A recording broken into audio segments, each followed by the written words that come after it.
The Joe Rogan Experience. One of the things that disturbs me greatly today is there is a movement, and I don't know how big it is, but it's a movement for people to try to recognize pedophiles as a sexual distinction, a sexual designation, rather than a sick disease.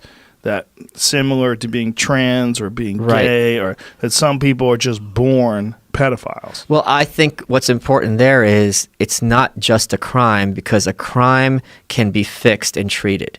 So I think it is important to understand these people will always psychologically be pedophiles.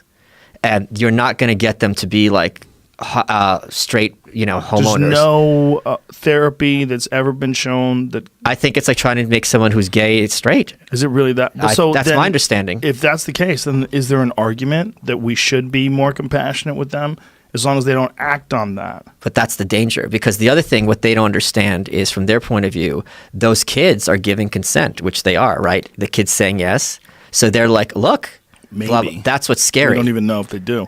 Right. But they don't think of statutory rape being a thing. And I knew, this would I interned at a place long ago, and there was a librarian who worked there, like a Guido type, and a girl or a guy? Guy. And years later, he was arrested. He was a school teacher. He was arrested in an undercover sting trying to meet a kid who he knew was 13 or 12 in a park to try to sleep with him, right? This was Janine Pirro, who later became a Fox commentator. He got out of jail, and I see him on Facebook. He's married with kids, and it's just like, you think it's fine? That shit's scary shit. That's insane. And it's another thing to be switch gender too. If you're going for young boys, you're going to go to like regular aged women. I don't see how that would work. Right. And this is something that's such a taboo topic that I don't think for a lot of people correctly, once you start talking about kids and sexuality, their hackles raise. It is a PC subject, because it's like, why are you even introducing this into the conversation? Where are you going with this? It's a very, very, very slippery slope. Well, if you're trying to say, or if they're trying to say that this is something that people are born with, I don't think there's evidence that people just are born that way. I think there's evidence that people become that way from sexual abuse. Yes, that's true too. Absolutely. And they think it's appropriate. I've never heard of anybody that grew up in a normal household who wasn't abused. Is that the case? Am I incorrect? I'm not in a position to talk about this at all.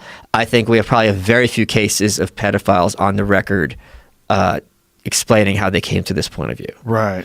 But in either situation, born or abuse, I can't see how this is something that's going to be an emotion level you're going to be able to turn them away. Well, it's also the idea of that being in your neighborhood. Yes. This is in your neighborhood. You've got this guy who likes to fuck kids, and he promises not to do it anymore. But he did a few times. They locked him up in a cage, and now he lives down the street.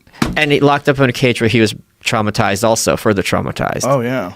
So, and also if he promises not to do it, but knowing when he's looking, if he's checking out my son or my daughter. Yeah. I did not expect to be talking about this today. Of course.